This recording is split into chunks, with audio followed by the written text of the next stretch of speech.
Larry Kobrovsky was just reelected Charleston County Republican Party chairman. In this special edition of Quintin's Close-Ups, I speak exclusively with him one-on-one. Larry, it is so good to see you again. Good to see you, always. Likewise. I consider it a great honor. I still don't know the reason, but I'm very moved that I was the first person you interviewed of all the people, so that really meant a lot to me, and I'm still not sure what I did the wiretap, but it's a great honor, so thank you for that. Oh, thank you for having me. That was, gosh, almost 5 years ago.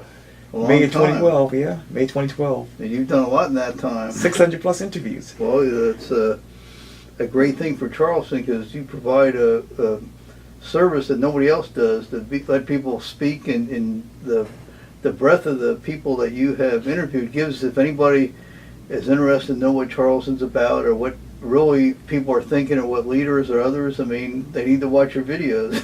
Oh, thank you. And they could have the best sense of what Charleston's about and what the issues are by, if they did nothing else, if somebody wanted to learn about Charleston, they would be well served by going through your videos and listening to all the people, the variety of people, and having them speak and get a much better sense than just reading press releases that those people put out, because what you do is more revealing. Yes, I agree. And that helps bring it out. Yes, so thank you for that. Oh, anytime. It's a public service. Yeah, thank you. Well, let me turn to the office. This is the headline from the state newspaper just last night. Right. Senate passes gas tax increase. Tell me, Larry, where does your mind go to? Well, boy, you know that they have to do something. They need to fix the roads and get it together and come up with part of the art of governance. So whatever they're going to do, I mean, they have the Senate and the House and the governor, so you have three different bodies working on it. Right. So they need the meet, and don't leave the room till you resolve it. You just get it done. Because you're dealing with, not everybody is going to agree on everything. If everybody holds out for what they think is the most ingenious way, the only way to do it, everybody has those views. So if everybody is held out, nothing would ever get done anywhere.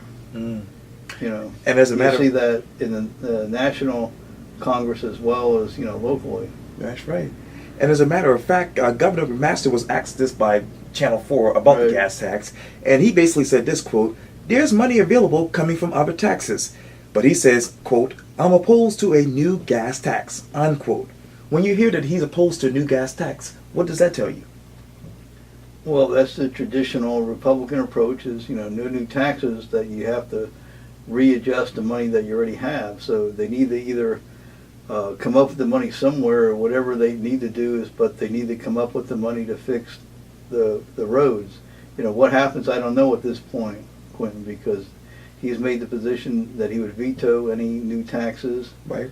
And the legislature, I don't think they finalized what they're going to do yet, but they wanted to do it so there's an offsetting tax, because the reason you want to do it that way, if possible, because otherwise you say, okay, we're going to raise it this much, and then the Democrat always says, well, that's fine, we need to raise it this much more. It's a never-ending process, and you can always come up with different ways to spend money. So the first thing is, you need to sit down and fix the Department of Transportation and prioritize the roads. But you can't just, I'll make an analogy to when I first got on the school board many years ago. The problem was school buses weren't coming. The school buses were 20 or 30 years old, had hundreds of thousands of miles. Right. It was a big crisis, and people may not remember, it's back in '93, that the children, it was like half the time they weren't getting to school on time, and it was really a big deal. And it turns out that the state owned all the school buses, and one way they saved money is they just never bought new school buses.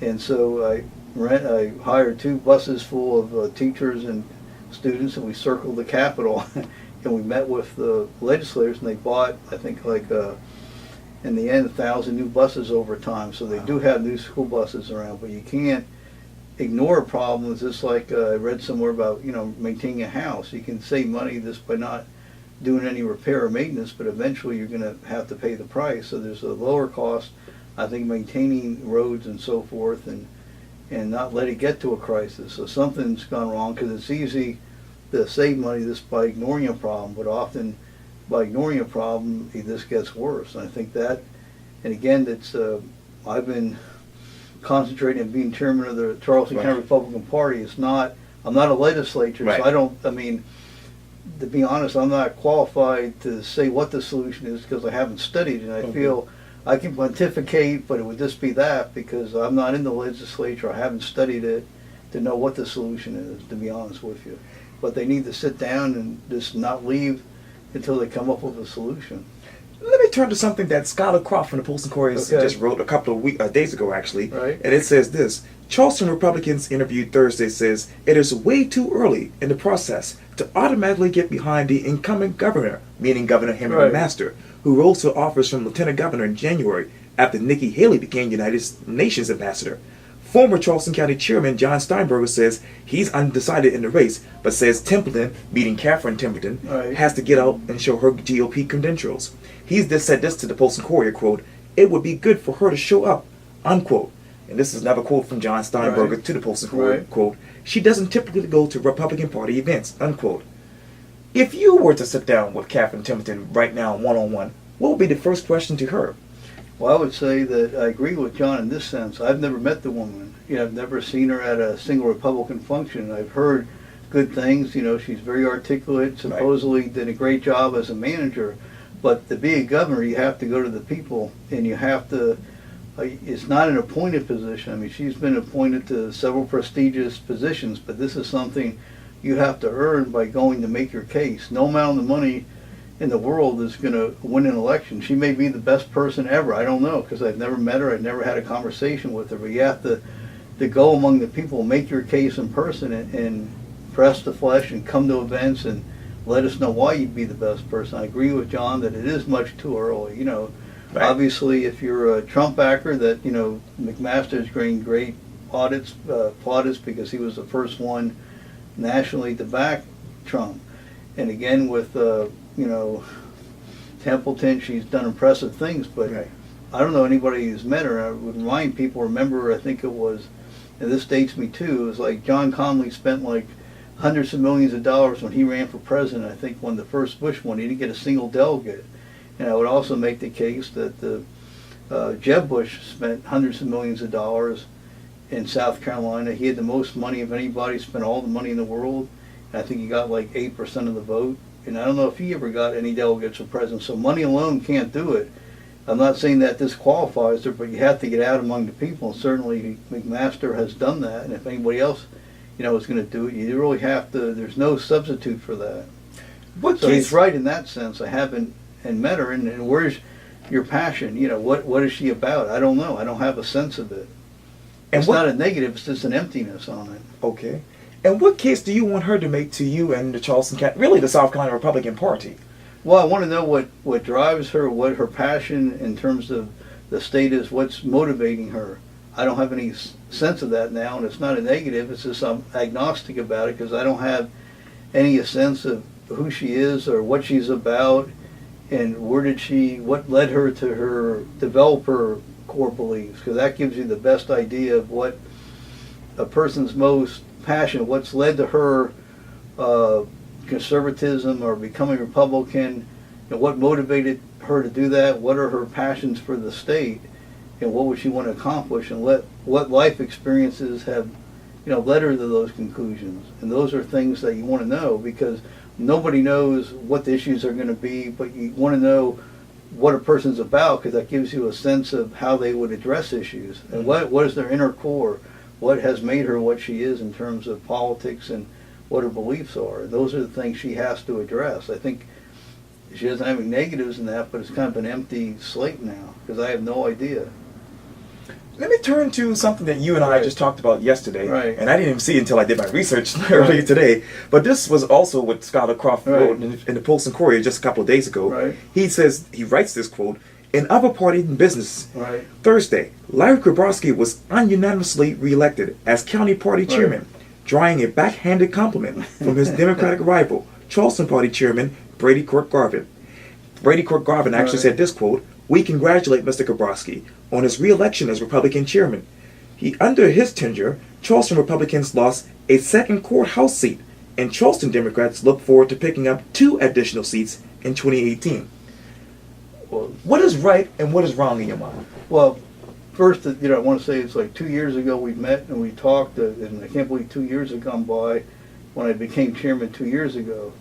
And we talked, and I looked at that again in anticipation of today, and I was kind of like, well, it's a great honor, but I wasn't as excited as I am now, because you don't know then if people voted for you as one faction or another, and I feel really good to be elected unanimously, because I felt that was a sense that people liked, where I was taking the party. So it's really, I'm very fired up and excited, because we have a great new team.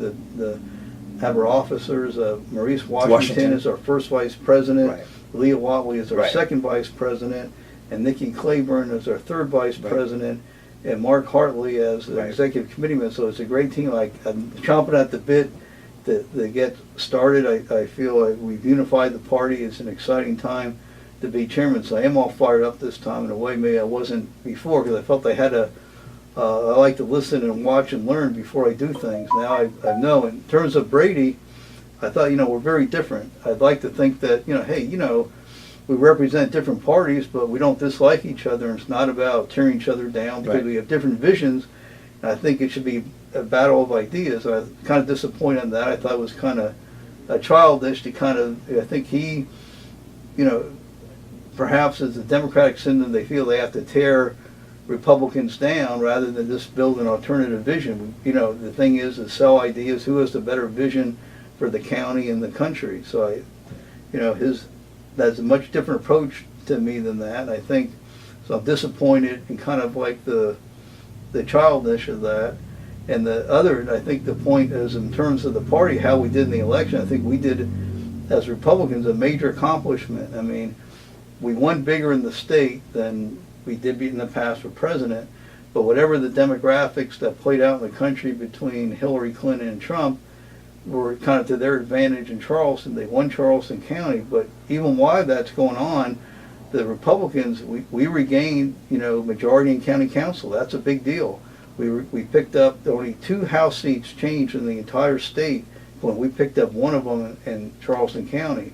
So in ways that matter, the Republicans are much stronger now than before the general elections. I would say the Democrats lost majority of county council and lost a state house seat, despite the county going for Hillary. Right. And I think if you look at the relative strengths of the party, we had 15,000 people vote more in our primary for president than the Democrats did. That's significant. To me, that tells me that, and generally among conservative things, Right. there's much stronger sense of the base for us than them. On the other hand, for whatever reasons, I went full out for president and everything. For our presidential candidates, it didn't, unlike in Berkeley or Dorchester, where Right. Trump won more than a Republican normally does, Right. we did less here. But that had to do, I think, with the people's choice at the top. So, but in terms of where Democrats and Republicans would be, it's in a state of flux, and of course, they won the treasurer's race, which Right. was a disappointment for me, because I thought that Andy Smith was a great treasurer, but I don't think, a single person woke up and said, he's doing a bad job, we need to replace him with the person who won. So we have work to do, but I don't think there's a Republican. It was a personal tragedy for Andy, because he did such a good job, and maybe a source of pride among the parties, but I don't really think there's a Republican or Democratic way to be a treasurer, to be honest. So in ways that affect people's lives, Right. and county council and the state house, Republicans have much more influence today than we did before the general election. So, and that was despite losing the county for president. So I would say that was a very focused accomplishment. And he said about 2018, and you talk about vision. Right. What is your vision that is for the Charleston County Republican Party? Well, I mean, we have the probate judges coming up. We Right. have the clerk of court. Right.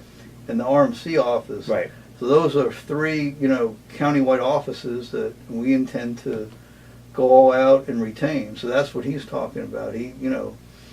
Because I've been here long enough that the Right. Charleston County used to be 100% Democratic in countywide offices, and then it was 100% Republican. There was really no contest. It was one way or the other. And now it could go either way. You can give reasons, I think, that for either party.